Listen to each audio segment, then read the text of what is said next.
बुर्का पोश डाकू फिल्मी अंदाज में मोबाइल शॉप लूटने आए तो पकड़े जाने के डर से अंधाधुंध फायरिंग शुरू कर दी। दुकान मालिक की जवाबी फायरिंग में एक डाकू मौका पर हलाक और दूसरा जख्मी हालत में फरार हो गया, जबकि दुकानदार भी शदीद जख्मी हो गया। सारा वाकया कैसे रूनुमा हुआ, जानिए इस वीडियो में। उर्दू पॉइंट की वीडियोस देखने के लिए हमारा चैनल सब्सक्राइब कीजिए और बेल के आइकन पर क्लिक कीजिए ताकि आप हमारी तमाम आने वाली वीडियो से बाखबर रह सकें। उमर साहब, ये बताइएगा क्या वाकया पेश आया है? देखें, पीर का दिन था, नॉर्मल रात थी, सब कुछ नॉर्मल चल रहा था। शॉप का क्लोजिंग टाइम था, 10 बजे मैं शॉप क्लोज़ कर देता हूँ। तो क्लोज़ कर रहे थे, क्लोजिंग था, दराज़ें खुली हुई थी। कैश का उस वक़्त मैं काउंट कर रहा था नीचे मेरी दराज़ों में, कुछ ज़्यादा नहीं था, बस रूटीन का जो वैसे तो होता ही है कि कुछ कुछ देर बाद कैश मैं घर भिजवा देता हूँ या कुछ ले जाता है। तो बस हम साथ मेरे एक दोस्त थे, हम साथ बैठे हुए बातें भी कर रहे थे और क्लोजिंग भी कर रहे थे।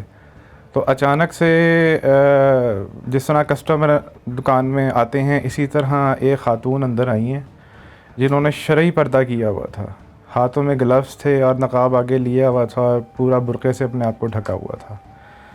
तो और उसके पीछे उनका उन्होंने जो शो किया हुआ था, जैसे कपल कुछ परचेजिंग करने आए हैं, तो पीछे उसका शौहर, वो उसने टोपी ली हुई थी और मास्क पहना हुआ था और ऐनक लगाई हुई थी। तो वो अंदर आए हैं, हमें तो ऐसे ही लगा जैसे कस्टमर आए हैं। तो जैसी वो औरत मेरे करीब आई और उसने ना अपना पर्स खोला और उसमें से वेपन निकाल लिया। उसने पिस्तौल निकाल लिया और कुछ कहा नहीं। वो बेसिकली औरत नहीं थी, वो बंदा था। और जो उसके पीछे था वो एकदम से आगे हुआ और उसने भी अपने पिस्तौल निकाल के और उसको लोड कर लिया और मुझे कहने लगा, जी कि आज आपका टाइम आ गया है, तो जो भी आपके पास कुछ है खामोशी से यहाँ रख दें और हमारे काम में दखल अंदाज़ी मत करें। तो मैं तो खामोश हो गया कि यार, मुझे उस वक़्त पता चल चुका था कि ये डाकू हैं, डकैती की नीयत से आए हैं। और ये जब हुआ तो वो जिस बंदे ने बुर्का पहना हुआ था, जो औरत के हुलिये में था, वो काउंटर के अंदर आया और दराज़ों में से मेरे पैसे निकालने लगा। मैं उस वक़्त बैठा हुआ था, तो जो बाहर काउंटर के बाहर जो लड़का था, उसने मुझे कहा कि जी आप दुकान के साइड पे हो जाएं, यानी खड़े हों और साइड पे चले जाएं। तो जब से मैं खड़ा हुआ तो मेरा ब्रीटा मेरे पास ही मौजूद था, बिल्कुल सामने ही मेरी दराज के पास ही रखा हुआ था। वो मैंने बड़े आराम से उठाया, उनको उस चीज़ का पता नहीं चला कि इन्होंने वेपन उठा लिया है। तो जैसे मैं खड़ा होकर थोड़ा सा आगे गया तो जो बुर्के वाला था उसने बड़ी अजीब तरह देखा जो काउंटर के बाहर लड़का खड़ा था, जो गन पॉइंट पे मुझे जिसके पास गन थी, और उसने बिल्कुल ना मेरे सर के ऊपर वो की हुई थी। उसने उसको कुछ इशारा किया, क्या किया पता नहीं, उसने मेरे ऊपर फायरिंग खोल दी। उसने पहला फायर मेरे ऊपर किया, उसने टारगेट किया मेरा यहाँ पे बिल्कुल ब्रेन पे। तो मैंने एकदम से अपना मुंह झटका तो वो गोली मेरे शोल्डर पे लगी, चेस्ट में होती हुई शोल्डर में जाके लगी। इस दौरान उसने गोलियाँ नहीं रोकी और वह चलाता गया। मुझे ये फ़ील हुआ कि मुझे कोई 5-6 बुलेट्स लग चुकी हैं। मेरे हाथ में तो मेरा वेपन था, मैंने उसी वक्त ही अपना वेपन लोड किया और उन पे फायरिंग खोल दी। जो बुर्के वाला था, यानी जो बंदा बना हुआ था, औरत जो थी बंदा बना हुआ था, जो भी था वो मामला, वो उसको लगी गोलियां तो वो एकदम से नीचे गिरा। उसके बाद जो मुझे बाहर से जो गोलियां मार रहा था, यानी काउंटर के बाहर जो था, उस पर मैंने फायरिंग की तो वह भी ज़मीन पे गिर गया। जब वो ज़मीन पे गिरा तो वेपन तो उसके पास भी था और वो मुस्तकिल फायरिंग कर रहा था मेरे ऊपर। जब वो नीचे गिरा तो उसने जब गोलियां मारी तो मैंने अपने बचाव के लिए मैं काउंटर के नीचे हो गया। जब मैं नीचे हुआ, मैंने काउंटर के आगे से हाथ करके ना ऊपर करके तब इस पर गोलियाँ चलाई हैं। तो वो अपने हाथों की मदद से ना पीछे जाने लगा, एग्ज़िट होने लगा दुकान से। तो जैसे ही वह एग्ज़िट होने लगा तो मैंने काउंटर के ऊपर से देखा कि मेरे बड़े आसानी से मेरे टारगेट पे है, मैं इसको मार सकता हूँ। तो मैंने उसकी तरफ हिट करने के लिए जब अपना वेपन किया तो मुझे ऐसा फ़ील हुआ, क्योंकि मेरा ना ब्लड काफ़ी निकल गया था उस वक्त तक, गोलियाँ मुझे लग गई थी, मेरा सर चकरा भी रहा था। तो मुझे ऐसा फ़ील हुआ जैसे बाहर पब्लिक आ गई और बहुत ना, यानी इसको उठाने लगा है, कोई कुछ करने लगा है।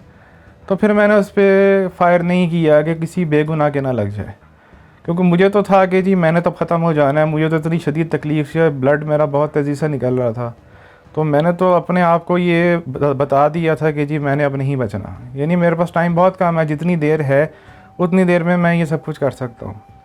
लेकिन फिर मैंने उस पर गोली नहीं चलाई, क्योंकि ख़तरा था कि बाहर किसी बंदे को ना लग जाए, क्योंकि बाहर पब्लिक है, मेन रोड है, किसी न किसी को किसी बेगुनाह की जान चली जाए वो अच्छी बात नहीं है।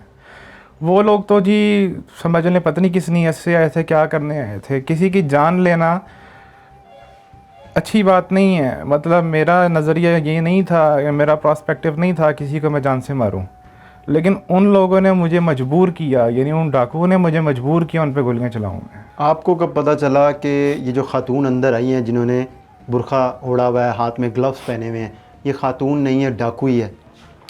देखें, जब वो मेरे पास वो बहुत करीब आ गया ना, तो उससे अपना नकाब ऊपर कर दिया। तो जब उसने अपना नकाब ऊपर किया तो उसकी जो आंखें थी वो मर्दाना थी, उससे अंदाज़ा मुझे हो गया कि ये मर्द है। तो उन्होंने उस वक्त आपसे कोई गुफ्तगू नहीं की थी? नहीं, जो खातून बनी हुई थी, यानी जो बंदा बना हुआ था खातून, उसने कोई बात नहीं की मुझसे। जो पीछे उसके था उसने सारी बात की मुझसे। आपने उन्हें कितने फायर मारे? तो मेरा सेमी ऑटोमेटिक वेपन है, तो मेरा जाता ख्याल है मैंने टोटल जो फायरिंग की होंगी वो 15-16 गोलियां चलाई होंगी। दोनों की दोनों मौका पर ही हलाक हो गए थे? एक मर गया था, एक तो मौके पे ही हलाक हो गया था, क्योंकि जब मैंने उसको देखा तो वो लग रहा था कि मुर्दा हो चुका है, और जो दूसरा था वो मेरे आंखों के सामने भागा है। लेकिन वो जिस तरीके से भागा है, मेरे अंदाजे के मुताबिक उसको भी कोई गोली लगी होगी। बाकी पुलिस इन्वेस्टिगेशन कर रही है, उनको ज़्यादा बेहतर पता होगा। तो जो आपने मुकदमा दर्ज करवाया है वो किन दफ़ात के तहत दर्ज करवाया और किसकी मदीयत में दर्ज हुआ है? ये तो मेरी जो लीगल टीम है वही देख रही है, मुझे इस बारे में तो बिल्कुल भी आइडिया नहीं है। आप लोग आए हैं तो मैं आज इस काबिल हुआ, वरना मैं तो हॉस्पिटल में था, मुझे तो पता ही नहीं था इर्द गिर्द क्या हो रहा है। मेरे वो हैं एडवोकेट बदर हसनी, वो ही इस चीज़ को देख रहे हैं। ऐसे केसेस में होता है कि पुलिस जो है मदई मुकदमा जो है उसको भी तंग करती है, शामिल तफ्तीश करती है। जी। तो ऐसी कोई चीज़ पुलिस की तरफ से सामने आई? नहीं, पुलिस कोऑपरेट कर रही है, अच्छे बंदे हैं। वो एक दो दफ़ा आए थे मेरा बयान लेने, उन्होंने मेरा बयान लिया, बयान लेके चले गए। और मौके पे तो मुझे रिपोर्ट मिली थी कि डीआईजी साहब भी आए हुए थे यहाँ पे जिस वक्त ये वारदात हुई है। फिर एसपी साहब मुझे मिल के गए हैं वहाँ पे, जिस वक्त ये वक़ूआ हुआ तो इमरजेंसी में ही वो आ गए थे। तो उन्होंने मुझे बताया कि जी मैं एसपी हूँ इस तरह आपका, और सारा ये वो। लेकिन मैं इस वक्त चूँकि अपने होश में इतना नहीं था, तो मैं उनके साथ ज़्यादा मतलब उनके साथ नहीं बातचीत कर सका। लेकिन पुलिस की तरफ से कोई ऐसी बात नहीं, पुलिस कोऑपरेट कर रही है। अब आपको जो 2 फाइल लगे थे वो किन जगहों पर लगे थे और कितने दिन आप अस्पताल में ज़ेरे इलाज रहे हैं? एक तो मेरे ये रिस्ट पे लगा है, रिस्ट कह लें या ये बाइसेप के थोड़ा सा नीचे, तो ये तो क्रॉस कर गया था, यानी ये सुराख कर गया था जिस स्किन के अंदर, यानी हड्डी इसने डैमेज नहीं की है, इसने अंदर से निकल गया। दूसरा जो लगा वो मेरी चेस्ट में से होता हुआ, शोल्डर में से होता हुआ बाजू के अंदर जाके वो बुलेट अभी तक मौजूद है। और डॉक्टरों का कहना है कि ये पहले आप अपना जो ये आपकी जो हड्डी टूटी है और जो अंदर का आपका ज़ख़म है इसको आप हील करें, उसके बाद अगर बुलेट ने कोई इशू किया अंदर तो फिर हम उसको रिमूव करेंगे, उसके लिए अलग से ही सर्जरी परफॉर्म होगी। असला जो आपके पास था वो लाइसेंस था उसका कि नहीं? जी, मैं हर चीज़ अपने जितने भी डॉक्यूमेंट्स हैं वो अपने पास रखता हूँ, और हर चीज़ मैं लीगल रखता हूँ। वो लाइसेंस ही वेपन था और सारा उसके टोकन टैक्स हर चीज़ पेड थे। पहले कभी वारदात हुई हो आपके साथ इस तरह की, या पहली दफ़ा हुआ है?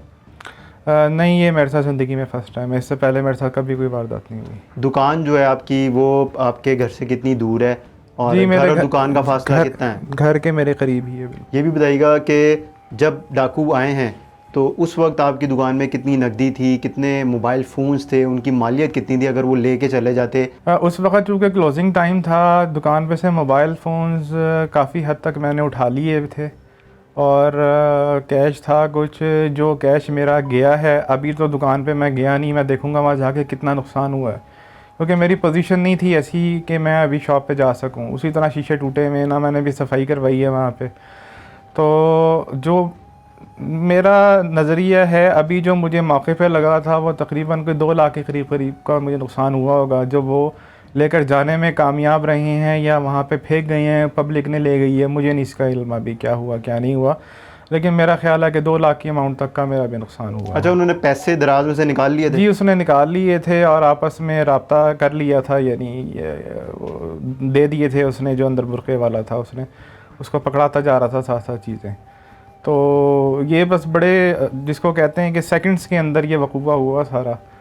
तो इसमें बस ये है कि जो ऊपर कैश दराज में था वो कैश मौजूद नहीं था। पुलिस ने क्या क्या चीज़ें मौके से कब्ज़े में ली हैं? मौके पे तो मैं मौजूद नहीं था।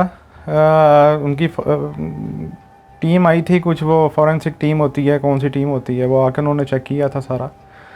तो जो वेपन था मेरा वो ले गए उन्होंने, वो अपने कब्ज़े में कर लिया और मेरा ख्याल है उसकी प्रॉपर उन्होंने रसीद वगैरह भी दी है। तो उसकी सुपुर्दारी होगी या जो भी कुछ होगा उसको लीगली देखेंगे जिस तरीके से वो वापस आ सके। लेकिन अभी तक मेरा जो वेपन है वो पुलिस के पास है। इस दौरान घर वालों को कितनी परेशानी हुई? देखिए, मैं चूँकि इकलौता हूँ अपने माँ बाप का, तो माँ बाप को तो बहुत शदीद अज़ियत और तकलीफ़ से गुज़रना पड़ा। ये तो वही बता सकते हैं, मैं तो नहीं आपको बता सकता। लेकिन मैंने समझ लें ये उस वक़्त ये नोट कर लिया था कि मेरे पास अब टाइम नहीं है, मेरा ज़िंदगी का वक्त हो गया, एक्सपायर हो गया हूँ मैं, जिस वक़्त के सारा मामला हुआ। अब मेरे साथ मेरी खुशकिस्मती थी कि मौके पे डीएसपी मेरा ख्याल है थे ट्रैफिक पुलिस के, वो यहाँ से गुज़र रहे थे बिल्कुल ही मौके पे जब ये वारदात हुई है। उन्होंने फ़ौरी तौर पे मुझे रेस्क्यू किया और मैं हॉस्पिटल इमरजेंसी में मुझे ले गए। तो उस वजह से भी ये एक मेरी अच्छी समझ लें ये खुशकिस्मती है कि मैं जल्दी से रिकवर हो गया इसमें, यानी मुझे रेस्क्यू जल्दी से कर लिया गया, वरना तो बहुत मुश्किल हो जाता मेरे लिए।